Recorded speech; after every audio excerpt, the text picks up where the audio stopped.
बिस्मिल्लाहिर्रहमानिर्रहीम। अस्सलाम वालेकुम व्यूवर्स।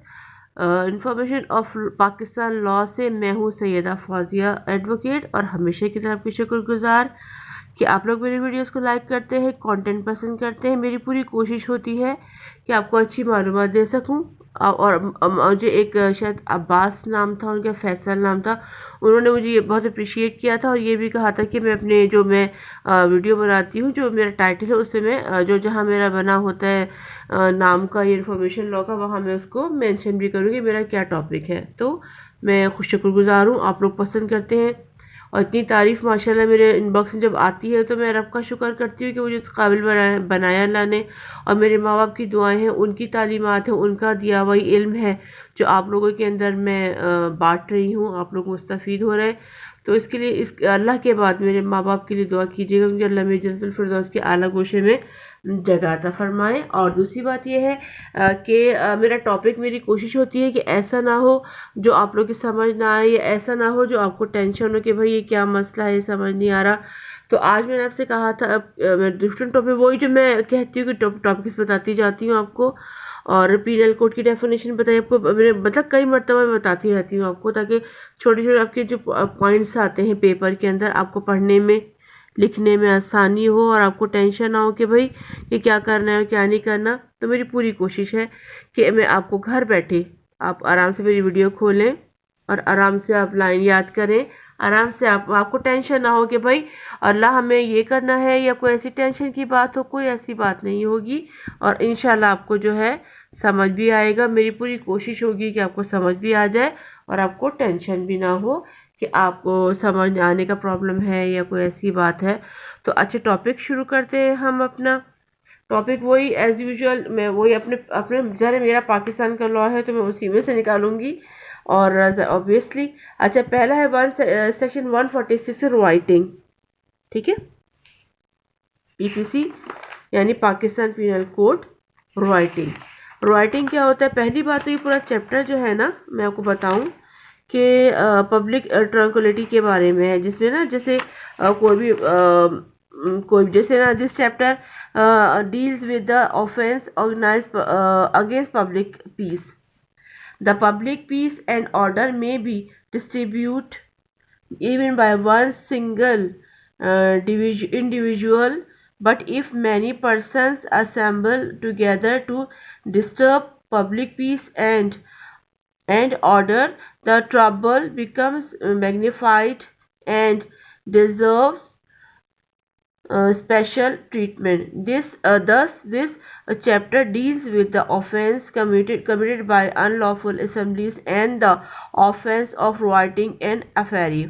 ठीक है, मैंने आपसे क्या कहा, ये चैप्टर जो है of offence against the public tranquillity, ये चैप्टर डील करता है unlawful assembly, being a member of unlawful assembly, join an unlawful assembly armed with deadly weapons, joining or continuing in an unlawful assembly knowing it has been committed to disperse। वो चीज़ें, या hiring of persons to join an unlawful assembly यानी harboring, being hired a persons, assembling or obstructions a public servant in the supervision of a right. अच्छा, वही कि जो सारी चीज़ें किसी भी मुआशरे के बिगाड़ का सबब बनती हैं, या लड़ाई का या फसाद का या किसी की प्रॉपर्टी को ख़राब करने का।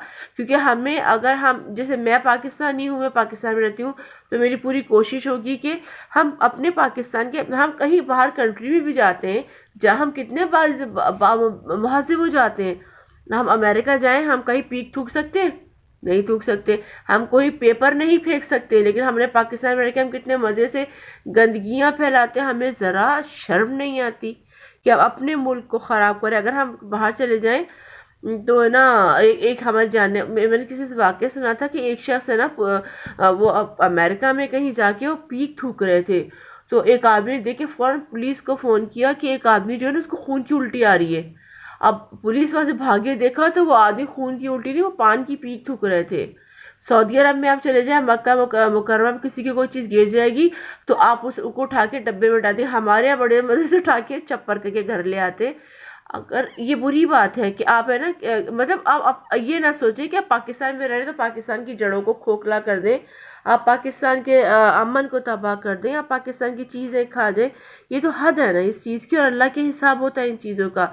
आप बाहर कंट्री में जाएं, कोई सा अमेरिका जाएं, न्यूजीलैंड जाएं, किसी भी कंट्री में जाएं, आप वहां जाके मुहज़्ज़िब बन के रह सकते हैं, तो पाकिस्तान में क्यों मुहज़्ज़िब नहीं बन के रह सकते आप? बाज़ौक़ात गुज़िश्ता अदवार आप देखें कितने कितने हंगामे ज़ाहिर पार्टीज करवाती थी, पॉलिटिकल पार्टीज करवाती थी, लोग बड़ी बड़ी इमारतें तोड़ दिया करते थे, चलते चलते लोगों को सरों पे मार दिया करते थे। ये अच्छी बात थोड़ी है। मिल के रहें, अच्छे रहें, और पाकिस्तान की बुनियाद को खोखला ना करें। पाकिस्तान रहे, पाकिस्तान का खाएं, लेकिन पाकिस्तान को मजबूत करने की कोशिश करें, ना कि उसको इन चक्रों में आके आप राइटिंग करें, आप असेंबलिंग करें, आप सड़कों पे जलाओ घेराव करें, किसी की दुकान की चोरी करें, तो बहुत बुरी बात है ना, अच्छी बात नहीं है। इसलिए रहें, मिल के रहें, खाएं पिएं, सबके साथ रहें, लेकिन मिल के रहें। अच्छा जी, मैंने आपसे ये कहा था कि जो है अनलॉफुल असेंबली सारी चीज़ें जो है ना उसमें आती है। ऑफेंस, पब्लिक की प्रॉपर्टी का तोड़ना फोड़ना, liability of the person for whose benefit is riot is committed, जो भी शख्स के हक में हो ना कि वो दंगा फसाद कराए, ये सारी चीज़ें जो हैं हमारी पब्लिक ट्रैंक्विलिटी के अंदर आ जाती हैं। ठीक है। 141 हमारा है unlawful assembly. An assembly of 5 और more person is designated an unlawful assembly. वो शख्स जो 5 या से ज़्यादा के एक मॉब एक बना लेता है ना, उसको हम अनलॉफुल असेंबली कहते हैं। मतलब 4 या 5 से ज़्यादा अफराद की एक टुकड़ी बन गई हंगामा करने के लिए, उसको हम अनलॉफुल असेंबली कहेंगे। ठीक है। If the common object of the person composing that assembly is the overwhelmed by criminal force or show to criminal force, the federal or any provincial government or legislature or any public servant in the exercise of the lawful power of such public servant, or second, to resist the execution of any law or of any legal person, or third, to commit any mischief or criminal trespass or other offense, or fourth, by means of criminal force or show of criminal force to any person to take or obtain possession of any property, or to deprive any person of any enjoyment of a right of any or of the cause of water or other incorporeal right of which he is in possession or enjoyment, or to enforce any right or to supposed right, or fifth, by means of criminal force or show or criminal force to compel any person to do what he is not legally bound to do, or to omit to do what he is legally entitled to do. Explanation: an assembly which was not unlawful when is assembled may subsequently become an unlawful assembly. The essential of an unlawful assembly are the assembly of not less than 5 persons. They must have a common object. The common object must be one of the 5 objects specified in the section. The common object must be unlawful. अच्छा जी, क्या कहा मैंने आपसे? सारी बातें जो मैंने पिछले दफ़ा कह के आई हूँ आपसे कि किसी भी चीज़ को तोड़ना फोड़ना और 4 से ज़्यादा अफराद की एक टुकड़ा एक जत्था बन जाना, क्या उसका कॉमन ऑब्जेक्ट यही हो कि वो चीज़ को डिस्ट्रॉय करेगा, मारेगा, तोड़ेगा, या किसी पब्लिक प्रॉपर्टी को नुकसान पहुँचाएगा, या किसी गवर्नमेंट के ख़िलाफ़ वो खड़ा हो जाएगा, चाहे फेडरल हो चाहे प्रोविंशियल हो, कुछ भी हो उसके ख़िलाफ़ खड़ा होगा। तो तमाम चीज़ें जो हैं वो पब्लिक ट्रैंक्विलिटी यानी अनलॉफुल असेंबली में आ जाती हैं। अच्छा, the constitute unlawful assembly. The assembly must consist of 5 or more person having one of the 5 specified object as their common object। 5 से ज़्यादा अफराद जो मिल के बैठेंगे उनका एक ऑब्जेक्ट होगा कि हमने तोड़ना है फोड़ना है, हुकूमत के खिलाफ या कुछ भी करना है, किसी पर्सन को कुछ करना है, तो वो उसका कॉमन ऑब्जेक्ट हो जाएगा। If the number of person is less than 5 it would not constitute unlawful assembly. 5 का हिस्सा होना लाजिम है, 5 अफराद होंगे तो अनलॉफुल असेंबली बनेगी। ठीक है। even if the member have one of the 5 specified object as their common object. The critical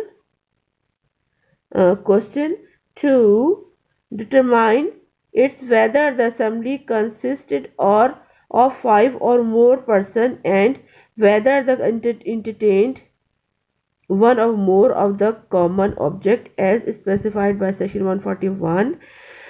While determining this question, it becomes relevant to consider whether an assembly consists of some person who were merely possessive with witnesses. अच्छा जी, वही चीज़ मैंने आपसे कहा, 5 से ज़्यादा अफराद अगर नहीं होंगे तो वो असेंबली अनलॉफुल असेंबली नहीं कहलाई जाएगी।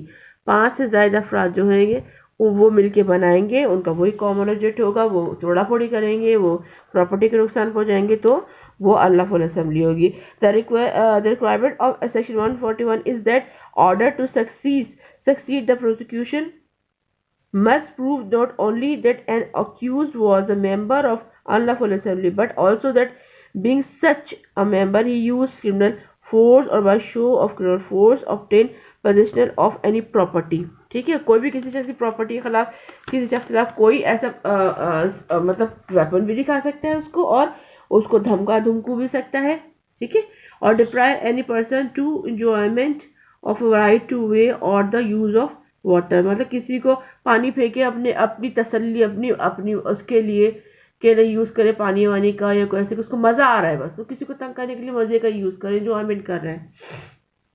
A person is lawful possession of property using force for maintaining that possession is not enforcing a right but is preventing a wrong. Such person was held to be not member of an unlawful assembly. The accused cannot be punished under this section whether it is not found that the accused had an unlawful common object or they were armed with deadly weapons। अगर कोई शख्स जो कि वो हंगामा भी नहीं कर रहा है और उसके पास कोई ऐसी चीज़ भी नहीं है जो वेपन कहलाएगा, डेडली वेपन, तो this section calls for no penal action where common object is not proof. अगर कॉमन ऑब्जेक्ट प्रूफ नहीं होता कि एक शख्स नहीं कर रहा हंगामा या ऐसी को, तो वो अनलॉफुल असेंबली नहीं कहलाई जाएगी। When a lawful assembly is alleged to have become unlawful subsequently it requires to be established the development of such changing to prove the circumstances of applicable to all the persons which got together and influence with them in all in one direction। ठीक है, इसका ये main लुब्बे लुबाब यही है, central idea, कि उसको क्या करना है कि इंटेंशन एक हो, वेपन्स हो, हंगामा करना हो, तो ये अनलॉफुल असेंबली होगी। आप अनलॉफुल असेंबली में बिकम अनलॉफुल, अच्छा the common object investigated by section 141 is different from the common intention required by section 34 in the section. The person entering the land by using criminal force were held to be member of unlawful assembly। क्या कहा मैंने आपसे, वही चीज़ कि अगर कोई शख्स अगर 5 से ज़्यादा अफराद इकट्ठे नहीं है, उनके पास डेडली वेपन्स भी नहीं है, कोई का ऐसा इरादा भी नहीं, तो उसको अनलॉफुल असेंबली नहीं कहेंगे। लेकिन अगर एक शख्स 5 शख्स मिलकर हंगामे की नीयत से किसी को नुकसान पहुंचाते हैं, पानी फेंकते हैं या उसको कोई ज़रर पहुंचाने की कोशिश करते हैं, तो वो being a member of unlawful assembly कहलाएंगे। और ये 5 अफराद पर मुश्तमिल टुकड़ी जो है ये अनलॉफुल असेंबली कहलाएगी। ठीक है, 142 being member of unlawful assembly whoever being aware of facts, एक शख्स जो कि जानता है कि ये क्रिमिनल है, ये गलत काम है, फिर भी वो which render any assembly an unlawful assembly intentionally joins that assembly or continues in it is said to be a member of an unlawful assembly। Section 141 complete हुआ। 142 can define a person who knows that he is being a member of assembly and he is being going to for rioting and unlawful assembly के अंदर बैठ के वो उसको पता है कि मैं जो कर रहा हूँ वो गलत है, वो उसको पता है कि अनलॉफुल असेंबली में हूँ, उसको पता है कि ये गलत काम है, उसको पता है कि इससे नुकसान होगा, उसको ये भी पता है कि पुलिस आके पकड़ेगी और जुर्म साबित होने पर सज़ा भी मिलेगी, लेकिन फिर भी उस असेंबली में को ज्वाइन करता है और उनके साथ पूरा पूरा पार्टिसिपेट करता है, जो जो वो लोग काम करते हैं, तो वो be said to be a member of an unlawful assembly. ठीक है, उसको वो करार पाएंगे कि हाँ भाई ये इस अनलॉफुल असेंबली का मेंबर है और सजा का मुस्तहिक और वाजिब है इस पर सजा। ठीक है, अब मैं बताती हूँ सेक्शन, इसका इलस्ट्रेशन बताती हूँ। Member of unlawful assembly, this section, अच्छा, member of unlawful assembly, this section explain as to who can be member of unlawful assembly. Yes, assembly whoever intentionally join unlawful assembly or continue in it, जो join करता है और उसको जाता है और continue उसको ज्वाइन करता है, being aware of the facts which render an assembly an unlawful assembly is said to be a member of unlawful assembly. Thus mere presence on an assembly does not make such a person a member of an unlawful assembly unless it is shown that he has done something which would make him a member of an unlawful assembly, or unless the case fails under section 142 penal code, where the workman entered manager's office and reported to insulting, beating, अच्छा जी, wrongfully restraining and also forcing the manager to write an order in accordance with their wishes. अच्छा, the police challan the announced workman under section 142 PPC, but government later on withdraw the case.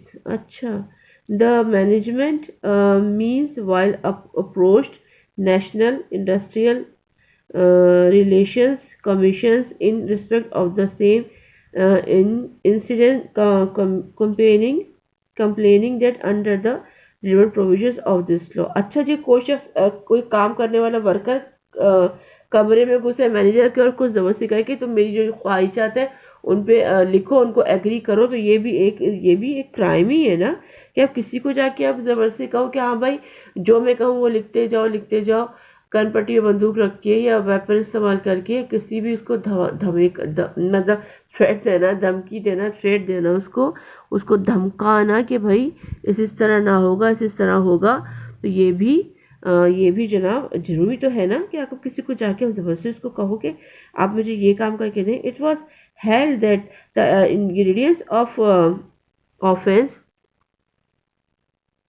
under penal code for such for which the accused workmen were prosecuted maritally different from the ingredients constituted offense for which they were convicted। अच्छा, ये भी हो सकता है कि ना बाज़ औक़ात इन चीज़ों में पैचअप हो जाता है।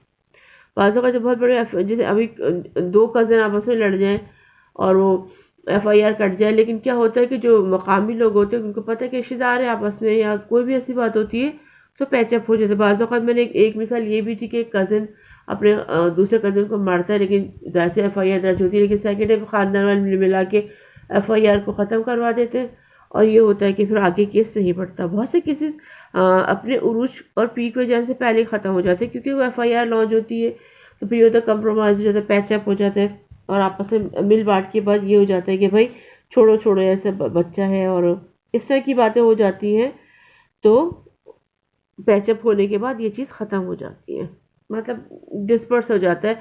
लेकिन अच्छा, ये मैंने को बताया इसमें ये बताया कि कोई भी जैसे राइटिंग करता है, कोई भी अनलॉफुल असेंबली में शरीक होता है, पूरा दोबारा आपको रिपीट कर देती हूँ, 5 से ज़्यादा 5 अफराद। अच्छा, अनलॉफुल असेंबली के लिए ज़रूरी है कि 5 अफराद ज़रूर हों उसमें, और उनका इंटेंशन भी यही हो गया तोड़फोड़ करना है, मारपीट करना है और नुकसान पहुँचाना है किसी को भी। तो अच्छा, 143 सेक्शन है हमारा PPC का, punishment. Whoever is a member of unlawful assembly, जो शख्स एक अनलॉफुल असेंबली का मेंबर बन गया जबकि उसको पता है कि हाँ भाई ये अनलॉफुल असेंबली जो है ये सही नहीं है और जो है सही नहीं है, और दूसरी बात ये है कि वो उसको पता है कि ये जाके हंगामा करेगा, ये भी करेगा, जो भी करेगा उसको पता होने के बावजूद, shall be punished with imprisonment of either prescription for a term which may be extended 6 months or with fine or both। उसको 6 महीने की सजा, फाइन या दोनों हो सकते हैं। अब वो शख्स जिसको पता है कि ये गलत काम कर रहा है, उस शख्स को पता है कि ये इसकी सज़ा भी हो सकती है 6 महीने की सज़ा, फाइन या दोनों, ठीक है। तो इसलिए कोई भी ऐसा काम करें तो सोच समझ के, किसी असम्बली को देखे कोई हंगामा वगैरह तो वहाँ से खिसकने में आफिया जाना करें। ये ना कि वहाँ खड़े बहुत से लोग तमाशा देख रहे होते हैं, बड़े वैसे खड़े हुए हाथ बांधे, वही अरे भाई हाथ बांधे, अगर पुलिस बाज़ों बेगुनाह अफराद ही पकड़े जाते हैं, ठीक है। बाद में तस्वीर पता चल जाता है कि वो तो ऐसे खड़े हुए थे, ये था वो था, लेकिन क्या है वक्ती तौर पर घर वालों को उसको परेशानी तो हो जाती है ना कि जेल में बंद कर दिया। अरे वो तो मजा ले रहे होते, बहुत से लोग देखिए कहीं हंगामा होता है, अच्छा बकायदे बैल भाग जाता है, कैसे लोग खड़े, अरे भाई बैल भाग गया सामने से हट जाए, नहीं इंजॉयमेंट हो रहा होता है लोग, अरे वो बैल। अच्छा हमारे यहाँ, हमारे जो मैके में मेरे गाय काटी जाती है, गाय है और बकरे काटते हैं। वो गाय सड़क सर ऑब्वियसली घर के अंदर हम गाय नहीं काट सकते, गाय को तो वहीं लाके फिर वो सड़क पे घर के सामने ज़िबा होती है। तो वो इतना ठट लग जाता है उस चीज़ का, लोग बच्चे लोग नहीं सोचते अगर वो बैल उठ के भाग गया। अक्सर आप देखें, चलो मेरे घर में तो शुक्र है शांति आराम के साथ सब कुछ होगा, आज तक कोई ऐसा वाक़या ज़हूर पसीर नहीं हुआ, लेकिन बहुत से एफबी पर मैंने देखा है कि ना बैल भाग रहा होता है और वो भागते भागते, शायद फैसलाबाद में वाक़या पेश आया था, तो बैल उसने सैलून तोड़ दिया, सैलून की शीशे तोड़ दिए, लोग भाग गए। जब बैल जो है पता है कि बुदक के भागेगा तो बैल को घुमाने की ज़रूरत क्या है, लेकिन नहीं, ये भी एक इंजॉयमेंट है पाकिस्तानी पीपल के लिए, बड़े मज़े से बैल को भागता हुआ देख रहे होते हैं, और बैलों के कदमों के नीचे को आके कुचल जाए, और बाजू का नए कसाब होते वो मैदान में उतर आते। और आप यकीन करें अभी भी मैं देख देख के हैरान होती हूँ कि ना ऐसे कैसे हो रहा है, क्या हो रहा है, लोग समझते ही नहीं इस बात को। जहाँ हंगामा हुआ लोग अरे क्या हुआ क्या हुआ, खुश की देखते। अब ये राइटिंग है असेंबली, मतलब एक शख्स हंगामा करे फट जाओ, वहां से दूर हो जाओ, वरना आप भी पकड़े जाओगे। लेकिन नहीं भाई, पाकिस्तानी कौम को तो चस्का है, मजा है कि वो खड़े होकर पूरा इवेंट देखते कि क्या हो रहा है क्या नहीं हो रहा। बैल भागेगा तो देखेंगे, बकरी भागेगी तो देखेंगे, हंगामा हो रहा है तो देखेंगे, आग लगी तो खड़े, अरे भाई ठट क्यों लगाए, तमाशाई तमाशबीन। मैं तो हैरान होती हूँ देख के, भाई ये खतरनाक चीज़ है, ऐसी जगहों से अगर देखे ना तो खिसकने में आफिया जाने। The underlying principle of section 141 is that law discourage tumultuous assemblies अच्छा of man to preserve the public peace to अच्छा is defined that what an unlawful assembly is section 142 gives the CONNOTATIONS connotations, ठीक है, connotations of member of an unlawful assembly, ठीक है। Section 143 अच्छा मैंने पढ़ भी थी और स्पेलिंग भी कर दी आपको, ताकि अगर मोटा वर्ड लगे तो आपको समझ आ जाए, सही है।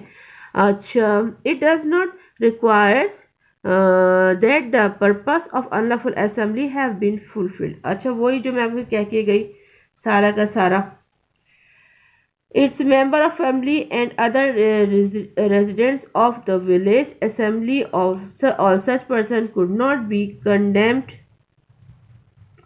अच्छा the fact that member of that unlawful assembly it is necessary whether for the prosecution to feed evidence pointing to the अच्छा छोटी मोटी जगह पर तो पता चल जाता है कि इसने मारा उसने मारा इसने मारा उसने मारा। लेकिन अगर हम जैसे शहर देखें कराची वगैरह बड़े शहरों में ऐसा होता है तो वहाँ बाकायदा जो हमारे CCTV कैमरे होते हैं उसके अंदर बाकायदा नजर आ जाता है कि हाँ फला शख्स से। और बाज़ औक़ात आप देखें कि ना बहुत से लोगों की तस्वीरें, बहुत से लोग पकड़े भी इस तरह जाते हैं। अब जैसे श्रीलंकन मैनेजर को मारा गया था, उसका क्या हुआ था, वो बेचारा वो ये कहा गया कि उसने नाउज़ुबिल्लाह नाउज़ुबिल्लाह उसने नबी पाक सल्लल्लाहु अलैहि वसल्लम के नाम की हरमत ऐसे ही कुछ वाक़या करके उसको मारा पीटा और मार पीट के उसको जो है जला दिया। जबकि वो उस बाद में पता चला कि वो लड़ाई झगड़ा था या कुछ ऐसी बात थी जिसकी वजह से वो श्रीलंकन मैनेजर अपनी जान से हाथ धो बैठा। तो हमारे यहाँ बाज़ लोग जो है लॉस को है ना गलत भी यूज़ करते हैं। अब अंदर की कहानी तो अल्लाह जाने, हमें नहीं पता, लेकिन ये कि उसका जो सीसीटीवी कैमरा से जो जो जिन लोगों को मारा था उनको कैसा हमने क्लियर टीवी ने पुलिस से पकड़ के उनके फेस निकाल लिए थे बाहर। तो इस गांव में तो ये होता है जब अल्लाह फुल असेंबली से होती है तो लोग पॉइंट आउट करते फला को ओ जी फला का बेटा था, ओ जी इस तरह करके निकाल आती हैं। लेकिन शहर में जब इस टाइप की चीज़ होती है जो सीसीटीवी कैमराज होते हैं वो उनसे उनको पता चलता है कि फला फला शख्स ने ये काम किया था। तो असेंबली को ये सोचे कि नहीं भाई हम तो मार के भाग जाएंगे, तो वो मार के भाग जाने वाला दौर गुजर गया। ठीक है, अब मार के भाग जाने वाली क्या कहानी है पूरा पूरा पता चलता है भाई कौन कौन कर रहा है और कौन कौन नहीं है इसके अंदर इन्वॉल्व, सब पता चल जाता है।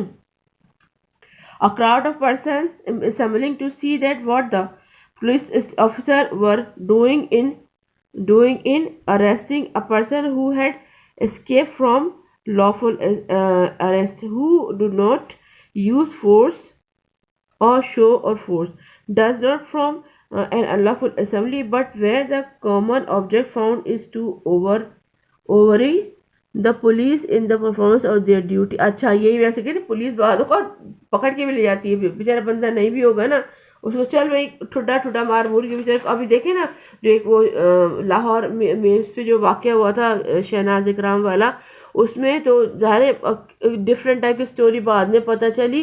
पर शहनाज नाम थे, मुझे नाम इनका याद नहीं। यार एक वाकया हुआ था जो जिसमें कपड़े वगैरह ऐसी नाजेबा हरकतें हुई थी, तो उसके अंदर क्या हुआ था कि उसके अंदर आयशा करम था, ऐसी कुछ था, मुझे नाम याद नहीं आ रहा उनका।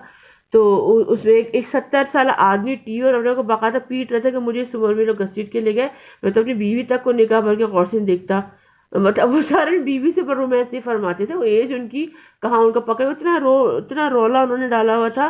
ज़ाहिर बदनामी की बात है ना कि बुजुर्ग शख्स को पकड़ लें आप, और जबकि उसने वो काम बेचारे ने किया भी नहीं। हमारे यही होता है, पुलिस अपनी कारकर्दगी डालने के लिए किसी को पकड़ के ले आती है और ये और छितरौल वितरौल गाला गलौज सब, चाहे बेगुनाह आदमी हो, उसको फुल अच्छे से उसको करके वो याद है एक शख्स जबान चढ़ा रहा था और वो कौन था कोई शायद है ना अपना पैसे निकालने में शायद पैसे निकाल लिए थे, उसको इतना मारा मासूम। मुझे यकीन करें भी उसकी शक्ल अब तक याद आती है कि जब वो ना उसे जबान निकाल के दिखाई ना अपनी, तो वो सूखी हुई थी, उसको इतना मारा पीटा। उसने क्या किया था किसी को मुझे नहीं पता अंदर की कहानी क्या थी, जब उसे जबान निकाल के दिखाई ना अपनी तो वो सूखी हुई थी। पता नहीं उसने कब से खाना नहीं खाया था उस आदमी ने, वो तो उसको इतना मारा कि मर गया।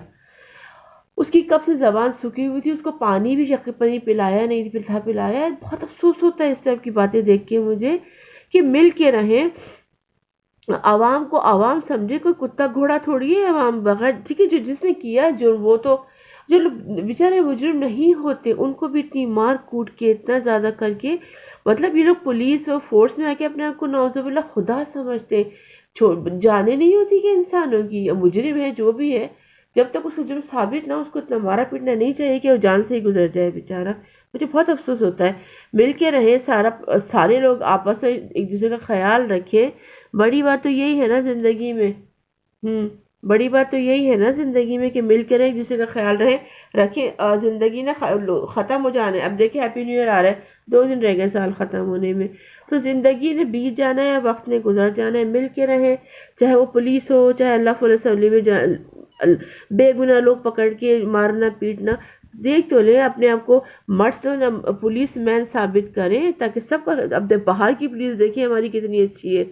अगर हम अपनी पुलिस देखें, करप्शन में हमारी पुलिस नंबर 1 है, नंबर 1। ये मोटी मोटी तोंदे इनकी राशि रिश्वत यकीन करें, रिश्वत खा के पकड़ पकड़ के लोगों से रिश्वत निकालते हैं, पकड़ पकड़ के। मेरी आंखों के सामने की बात है ये कि ना भाई, वो आयत कोर्ट की एक पुलिस वाले ने के रिश्वत देना खाने वाला जहन्नुम में जाएगा तो पूरा पैसा ना लूं।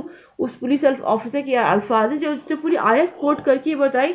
हम लोग जो हम देख रहे थे, हम तो हैरान। हम गैस का बिल नहीं, हम लोग कनेक्शन कराने गए थे जब, तो वहाँ उस मोड़ के ऊपर खड़ा होता है एक ऑफिसर, और मतलब टुल्ला पुलिस ऑफिसर कह लें, फार्मी अंडा कह लें, और उनको तो सारे लोग परेशान इतने हो जाते हैं, वो फार्मी अंडे में क्या क्या नाम रख देते हैं। अरे बॉदर होता है तो फिर यही होता है ना, इंसान अपना अपना फ्रस्ट्रेशन ऐसे ही निकालता है इंसान के, वो नाम बदल देता है पुलिस वालों के। बस यही होता है, फिर और क्या होता है। तो वजह से कोर्ट का क्या कह रहा है, मैं तो पूरी लोगों ने जहन्नुम में जाए तो पूरी रिश्वत ना लूं, उसने ये कहा। मैं तो हैरान थी दीदा दिलेरी पर यार। इंसान को इंसान, पाकिस्तान पुलिस का जो रैंक है ना करप्शन है, पहला नंबर का है। और जो लोग पुलिस को हमारे बाहर के इंडिया के लोग जो निशाना बनाते हैं ना, उन्हें डरना चाहिए। अगर वो इंडियन जो जो रोस्टर है ना हमारे, रोस्ट करते हैं हमारी पुलिस को, तोबा करे अगर पुलिस के हत्थे चढ़ गए ना। पुलिस अपनी मोटी मोटी तोंद से भी, पहले ही मैंने वीडियो में बात कही थी कि पुलिस की इतनी बड़ी बड़ी तोंदे हैं कि वहाँ पर बैठ गए ना इंडियन, तो इंडियन तो वैसे खाना पीने को बेचारे को मिलता ही नहीं। इंडियन जितने भी है, खाना पीना, इतना रहने को जगह, इतना बड़ा झंगाड़ खाना बनाया हुआ है, बेचारा गरीब फाकों से मर रहे हैं। और एक कट्टर हिंदू मुसलमान को मार कर, ये बस ये सिलसिला चल रहा है नहीं कि मिलजुल के रहें। तो पुलिस को मत बुरा कर, पुलिस पे तो और आर्मी तो बनाने की जरूरत आपको कुछ है ही नहीं, गालियाँ देने की जरूरत है। पुलिस आप पे बैठ गई ना, इंडियन रोस्ट जितने भी ये हैं यूट्यूबर्स रोस्टिंग करते हैं, तो इनका सब कुछ बाहर आ जाएगा। वैसे बेचारे को सेहत दिखा, सूखे सूखे काले काले, सूखे सूखे काले काले, खाते पीने खाने को मिलता है, बेचारे को पीने को मिलता है इंडियंस को। इसलिए हमारी पुलिस को टच ना करें बिल्कुल भी। अच्छा जी, section 144, joining unlawful assembly arm with deadly weapons, who are being armed with an deadly weapon or with anything which used as a weapon of offense is likely to cause death is a member of unlawful assembly shall। अच्छा, वो शख्स जो arm लेके घूमता है, weapon लेके घूमता है विद डेडली वेपन्स, और उसको पता भी किसी यूज़ करने से ये ऑफेंस है, जुर्म है यूज़ करना, और ये किसी की मौत का सबब बन सकता है, और वो मेंबर भी है अनलॉफुल असेंबली का। तो मतलब हथियार लेके भी घूमते हैं, वो मेंबर भी अनलॉफुल असेंबली का। Shall be punish with impression of enough distribution for term which extend to 2 साल की सजा, फाइन है दोनों 2 years, और फाइन और विथ बोथ दोनों है, फाइन भी है सजा भी, 2 साल की सजा है।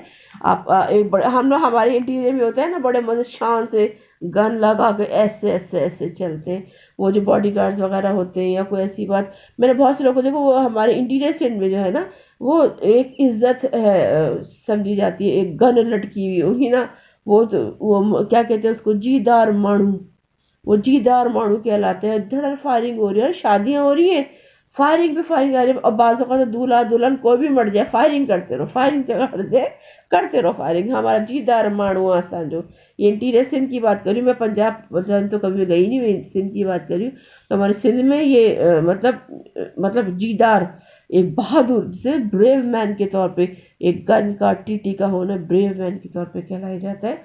और अगर ऐसा कोई शख्स अपने गन समेत अनलॉफुल असेंबली का मेंबर भी हो, तो उसको 2 साल की सजा, फाइन, ये दोनों है, ठीक है। This section provides for an enhanced punishment where member of unlawful assembly is armed with a deadly weapon. इसमें सजा बढ़ाई क्यों गई है इसके सेक्शन 144 में, कि इसके अंदर वो शख्स डेडली वेपन्स भी लिया हुआ है, और उसने मेंबर भी है, और उसके पास हथियार भी है, उर्दू में हम हथियार कहेंगे। The change under section 144 of the penal code should state the common object of the assembly. The omission to state the common object is the change in the change does not, however, violate a conviction if there is evidence and record to show that the common object was a weapon which, when used for its designed purpose, is likely to cause death in a deadly weapon. अच्छा, deadly weapon are lethal weapon such as sword, daggers, pistol, gun, अच्छा जी, spears, कृपांस, और also अच्छा जो हथौड़ी, कुल्हाड़ी, तलवार, pistol, कृपान, जो हमारे इंडिया में कृपान एक औजार है, शायद सिख ज़्यादा यूज़ कर कृपान कहते हैं। ये तमाम गन, ये तमाम चीज़ें जो है ना, ये वेपन ही कहलाएंगी।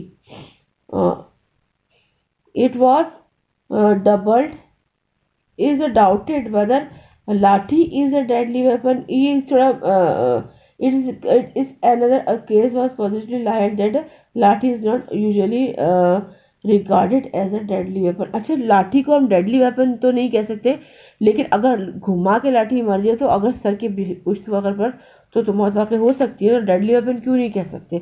मैं ऑब्जेक्ट करती हूँ इस लाइन के ऊपर लॉ की, क्योंकि ज़ाहिर लाठी अगर मोटी हो, अब देखिए हज़रत यूसुफ अलैहिस्सलाम की आपका सीरीज़ देखे तो उस ज़माने में जो केनान के लोग थे वो लाठी लेके घूमते थे, कि उनके पास भेड़िए वगैरह बहुत होते थे, तो उस मोटी लाठी से वो इंसान भी मर सकता था, उस मोटी लाठी से भेड़िए भी मर सकते थे। तो लाठी को भी कानून की नज़र में डेडली वेपन नहीं कह सकते, क्योंकि ज़ाहिर है, लेकिन अगर उसको पुष्ट ज़ोर से मारा जाए तो उससे भी मौत वाक़ई हो सकती है। The enhanced punishment under this section can only be inflicted on the member of an unlawful assembly who has used this weapon of offense. The word whoever justice this interpretation. The weapons of offense means a weapons which under the present circumstances at the present time during the existence of the unlawful assembly is an offensive weapon. अच्छा जी, वही बात कि जो use करेगा और उससे खुदा ना खासा किसी की डेथ वाकई हो जाएगी या कुछ हो सकता है, तो इसलिए इसकी सज़ा इनहेंस कर दी गई है और बढ़ा दी गई है। सही है। तो जनाब इसका लुबा पूरा सेंट्रल आइडिया यही हुआ कि अल्लाह असेंबली है, उसकी सज़ा 6 महीने बीइंग अ मेंबर। अगर डेडली वेपन्स लेके घूमोगे और जिससे किसी की मौत वाकई हो जाए, डेडली वेपन्स में कौन कौन से वेपन्स आएंगे, किरपान आ जाएगा, कल्हाड़ी है, और जनाब सोड यानी तलवार है, और बहुत सारी सी चीज़ें हैं, गन है, पिस्टल्स हैं, किरपान्स हैं, ये तमाम चीज़ें जो हैं डेडली वेपन्स के अंदर आ जाएंगी। अच्छा जी, 145 ज्वाइनिंग और कंटिन्यूइंग इन अल्लाह assembly knowing that assembly committed to disperse. अच्छा, एक शख्स को पता है, अच्छा मैं पढ़ती हूँ फिर बताती हूँ। 145 whoever join or continue in as unlawful assembly knowing that such unlawful assembly has been commended in the matter prescribed by law to disperse shall be punished with imprisonment of period चाहिए। इसकी भी 2 साल की सजा fine है। देखिए पता है कि ये डिस्पर्स होगी या फिर भी राइटिंग कर रहे हैं, हंगामा डाला हुआ है, तो जनाब इसकी भी 2 साल की सजा फाइन है, दोनों है। समझ आ रहा है ना? नहीं समझ आया तो मुझे बताइएगा, कमेंट इनबॉक्स में मुझे बता दीजिएगा कि भाई आप भी ये समझ नहीं आया। मैं बता दूंगी आपको दोबारा। अच्छा, हमने आपको क्या बताया, एक दफ़ा मैं रिवीजन कर बैक साइड कर देती हूँ ताकि आपको समझ आ जाए। सेशन 141 हमने देखा, पहले डेफिनेशन, फिर 141 अनलॉफुल असेंबली। अच्छा जी, फिर इसकी डेफिनेशन, फिर 142 being member of unlawful assembly. ठीक है, 143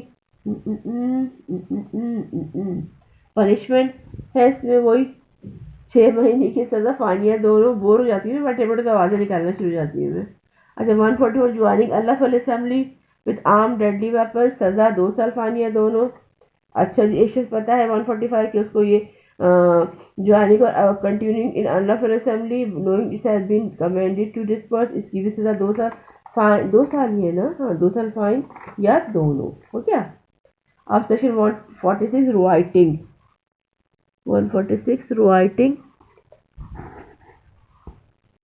146 writing, where force or violence is used by an unlawful assembly or any person or member thereof in prosecution of the common object of such assembly, every member of such assembly is guilty of the offense of writing. Writing मतलब बलवा डालना, ठीक है, violence करना, बलवा डालना। और जनाब और एक शख्स जिसका मेंबर भी है और वो और हरकतें भी कर रहे हैं खड़े होकर कि ताकि राइटिंग हो, और गिल्टी भी है कि शामिल भी हो रहे हैं और राइटिंग का मसला भी पढ़ रहे हैं, बलवा भी हो रहा है, गदर भी मचा रहा है, तो जनाब इसको हम राइटिंग कहेंगे अनलॉफुल असेंबली, जो कि बलवे की तरफ चली जाए, हंगामे की तरफ चल जाए, उसका तमाम मेंबर जो है ना assembly guilty of the offence of writing होगा। मतलब वो जितने मेंबर शामिल है वो बलवे में शामिल करार दिए जाएंगे और उनको सज़ा भी मिलती है। 147 members for punishment for writing. Whoever is guilty of writing shall be punished with imprisonment or either discipline for a term which shall be extended to 2 साल, फाइन और दोनों। जो शख्स 146 राइटिंग बलवे के अंदर मेंबर होगा या बलवा करेगा या उसको बलवा करेगा या उसको हंगामे में शामिल होगा तो उसको राइटिंग कहेंगे। और 147 में पनिशमेंट फॉर राइटिंग, उसकी सज़ा है फाइन, 2 साल फाइन या दोनों है, 2 साल की सज़ा, इम्प्रिजमेंट, फाइन या दोनों। सही है। और जनाब ये हो गया हमारा चैप्टर राइटिंग। और अब से मैं कुछ बताती हूँ। The essential question in a case under section 147 is whether there was an unlawful assembly as defined in section 141. The identifier of the person comprising the assembly is a matter relating to the determination of the guilty of the individual accused, and even when it is possible to convict less than 5%, only section 147 still applies. It upon the evidence in the cases of court is able to hold that the person or persons who have been found guilty were member of an unlawful assembly, or 5 or more persons, known or unknown, unidentified or identified. The ingredients of an offense of noting are writing are use of force or violate by an unlawful assembly or by the मतलब वो शख्स जो unlawful assembly के अंदर शामिल होता है और वो करता है तो उसको जो है राइटिंग का मेंबर कहा जाएगा। और उसको जो है ये साबित करने की जरूरत नहीं पड़ेगी कि वो मेंबर है अनलॉफुल असेंबली का। अच्छा, ये हो जाएगा, पता चल जाएगा कि वो यूज़ कर रहा है राइटिंग, वो क्या कर रहा है, उसका वेपन है या नहीं है। और वो मतलब पता चल जाता है ना, एक से पथराव कर रहा है, सेंस यूज़ करे, एक से पथराव कर रहा है, एक से हिल रहा है, एक से पथराव कर रहा है, एक से हिल रहा है, एक से आंसू गैस के सामने खड़े, एक से पता है कि डिस्पर्स होगी फिर भी खड़ा हरकतें कर रहा है, तो फिर जरा मेंबर ही कहलाएगा ना वो तो। और जो करेगा तो उसकी सज़ा भी पाएगा। लोग समझते ही नहीं इस बात को, तो है ना, उसको तो पता चल जाएगा ना असेंबली का मेंबर, दूर से पता चल जाएगा कि हाँ भाई राइटिंग कर रहा है नहीं कर रहा है, क्या कर रहा है नहीं कर रहा है। ठीक है। 148 armed with deadly weapons, whoever is guilty of writing being armed with deadly weapons or with anything which used as a weapon of offense is likely to cause death shall be punished with imprisonment of either prescription for a term which will extend to 3 years or fine or with both। अच्छा जी, section 148 है writing.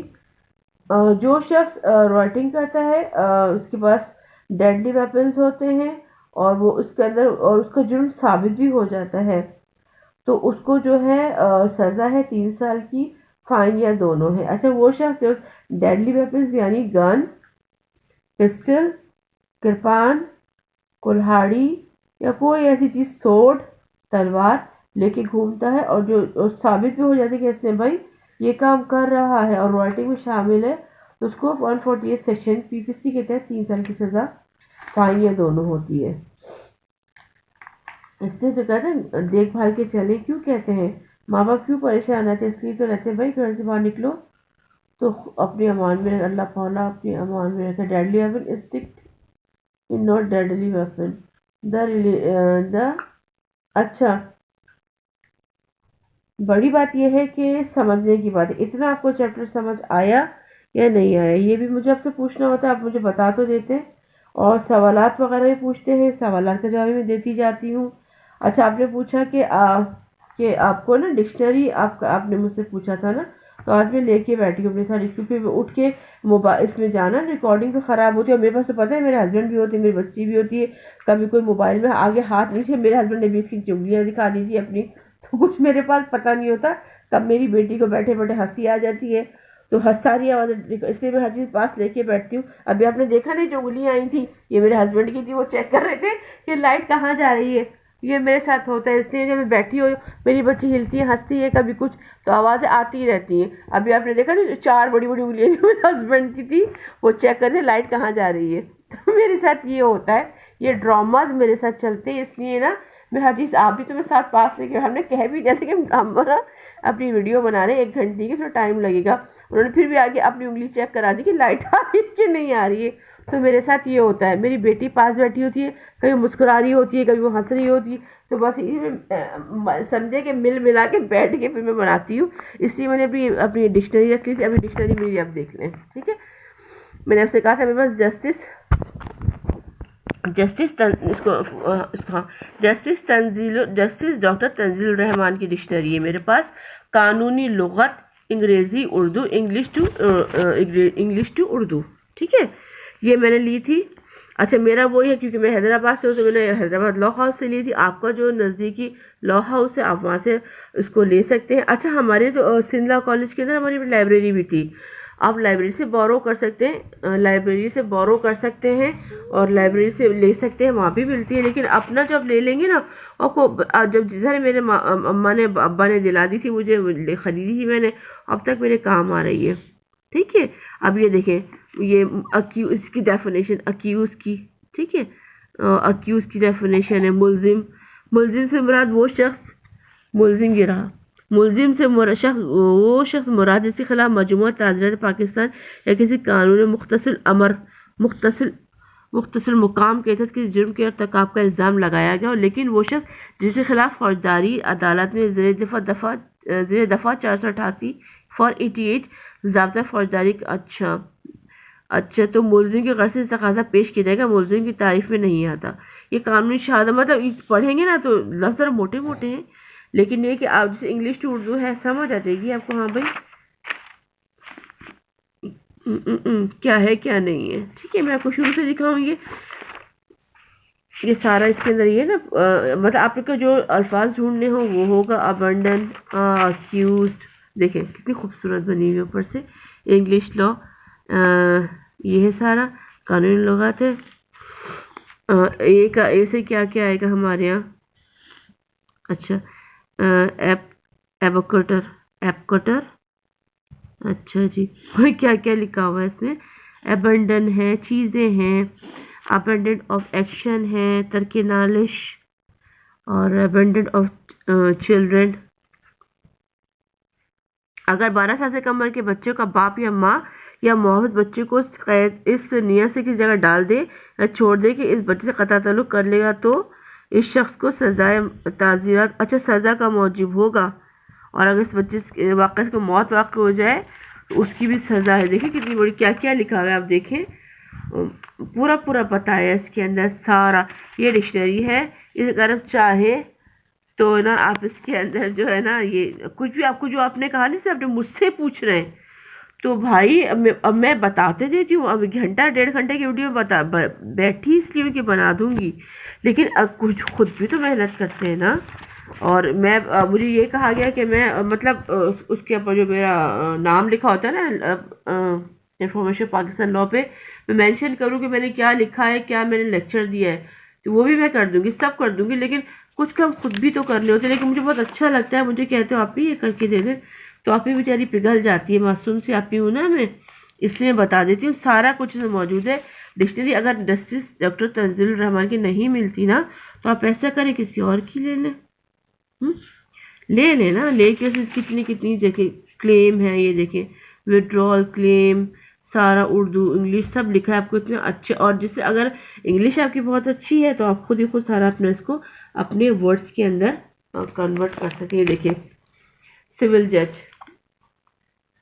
जज है, यहाँ पे civil judgement है, ये सारी इसकी डेफिनेशन मैंने टिक मार्क की, मैंने याद किया था ना, मैंने टिक मार्क करके रखा था सारा। ये इसकी देखिए अंडरलाइन हुआ है ना, ये भी सिविल प्रोसीजर कोड, ज़ाब्ता दीवानी, इसकी सारा देखिए सब अंडरलाइन किए हुए। ये सारा अगर आप भी पढ़ने बैठो ना तो आपको भी समझ आ जाएगा।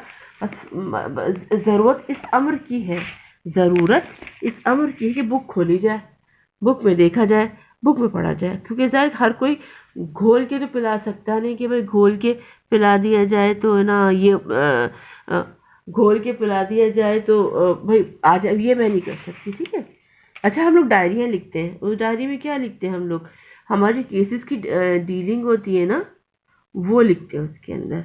जो हमारी केस हम जो कर रहे होते हैं, हमारे जो, क्योंकि डेट्स हम रेगुलर तो हम याद नहीं कर सकते, कि ना फला की इतने सारे केसेस होते हैं, फिर इंसान के अपने ढेर सारे काम भी होते हैं, वो देखता जाता है और करता जाता है तो उसको समझ नहीं आता उसकी ना। इसीलिए ज़रूरी है डायरी मेंटेन की जाती है। डायरी कैसे मेंटेन करते हैं, जो आपका केस है जैसे आपको फॉर सपोज आपको डेट मिली है जनवरी की, दिसंबर चल रहा है, ठीक है, तो आपने क्या करना, कमिंग डेट्स आपने सारी आने वाली न्यू डायरी में लिखनी होंगी, और न्यू डायरी में लिख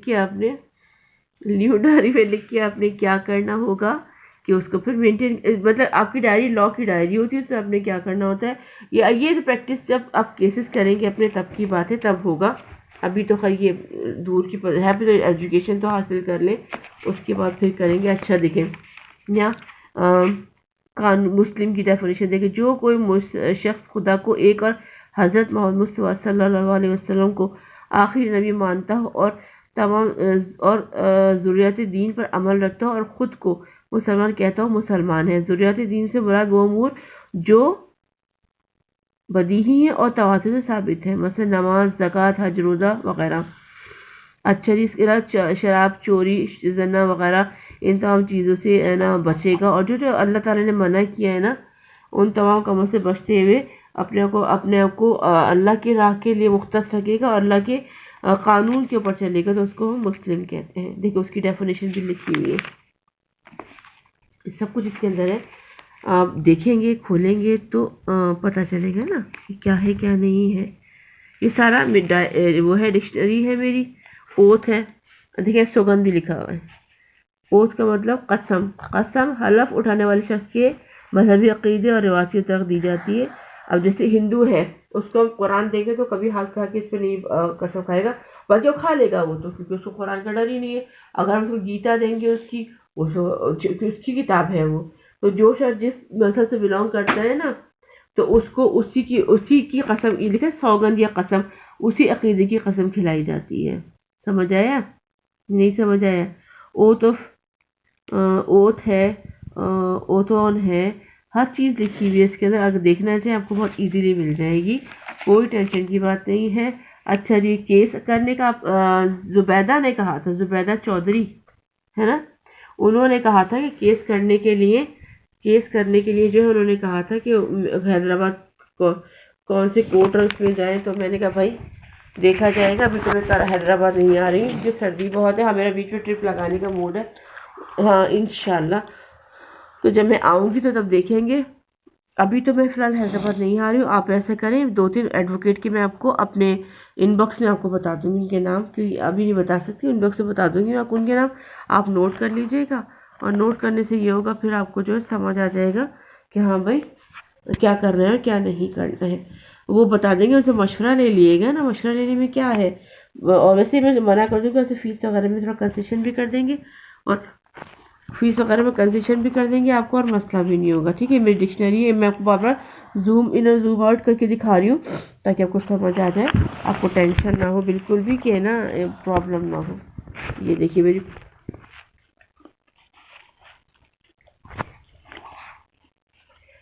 समझ आ जाए आपको अच्छी तरीके से समझ आ जाए, इसीलिए बार बार मैं कहती हूँ कि ना सुकून से समझे, सुकून से सुने, ताकि आपको ये दोबारा मैं इसका आपको दिखा रही हूँ डिक्शनरी का अच्छी तरीके से, ताकि आपको समझ आ जाए कि हाँ भाई ये होगा, ये नहीं होगा। अच्छा, दूसरी बात ये, केस चलने का वही प्रोसेस बारहा बता चुकी हूँ अब मेरे बताने का भी यकीन करें दिल नहीं चाहता, 3 दफ़ा बता चुकी हूँ मैं आपको कि मेरी बुक्स बार बार दिखाती रहती हूँ मैं आपको रटनी, अब तक रट गई होंगी बुक्स भी और चीज़ें भी, नहीं समझ ही नहीं आता, बार बार वही सवाल पूछते, बार बार वही क्वेश्चन पूछते, ठीक है, समझ आ जाएगा। बार बार रिपीट, मेरा वीडियो जितने में बार बार सुनते रहा करें आपको हिफ्स हो जाएगा इंशाल्लाह। इतना मैं बताती रहती हूँ आपको, इतना कुछ करती रहती हूँ कि समझ में ही नहीं आता, क्यों नहीं आता। बादाम, मम्मा को बोले बादाम खिलाएं आपको, जुबैदा बाजी, जुबैदा ही नाम था ना, आपको इतनी मरतबा तो बता चुकी हूँ, हर दफ़ा इनबॉक्स में आपको समझ ही नहीं आता। हत्ता कि मैंने व्हाट्सअप नंबर भी आपको दे दिया कि चलो इस पर बात कर लें, घबरा जाती हैं, घबराने से क्या होगा, केस हल हो जाएगा, कभी भी नहीं होगा, परेशानियाँ बढ़ेंगी घबराने से, फ़ायदा थोड़ी है कोई घबराहट से। इसका बुक्स में ऊपर नीचे कर रही हूँ ताकि आपको जो मैंने समझाया ना वो नज़र भी आ जाए, इतना अच्छा समझाती हूँ मैं आपको बार बार बुक्स को पढ़िए करके बता रही हूँ, उनके वर्ड्स बताती रहती हूँ ताकि आपको कोई एम्बोगाइटी ना रहे, कोई आपको प्रॉब्लम ना रहे। ये देखिए दोबारा मैं वो चैप्टर लेके आई हूँ, ऑफिसर अगेंस्ट पब्लिक ट्रंक्विलिटी। देखिए सारे सेक्शन हैं, ये जूम करके दिखा रही हूँ मैं आपको। देखिए सारे सेक्शंस हैं, सारी वो जो बातें बता के गई सब हैं। अनलॉफुल असेंबलीज हैं। और अच्छा, बाज़ लोगों को तो मज़ा आता है, जैसे लड़ाई झगड़ा हो रहा है ना, तो बाज़ लोगों को मज़ा आता है कि हाँ भाई ये इस तरह हो रहा है, इस तरह हो रहा है, तो अच्छा लग रहा है। समझ ही नहीं आ रहा, मेरी तो समझ ही नहीं आता क्या होगा, जो सेटअप है जो है, जो समझ ही नहीं आता आप लोगों को। बुक्स मेरी देखें, ये बुक्स है सारी, दोबारा दिखा रही हूँ, सारा दोबारा दिखा रही हूँ ताकि आपको टेंशन ना हो कि हाँ भाई समझ नहीं आया, ये नहीं आया, वो नहीं आया। हत्ता कि मैंने छोटी छोटी जो बातें पॉइंट्स है वो तक मैं आपको बता देती हूँ, आपको समझ आ जाना चाहिए।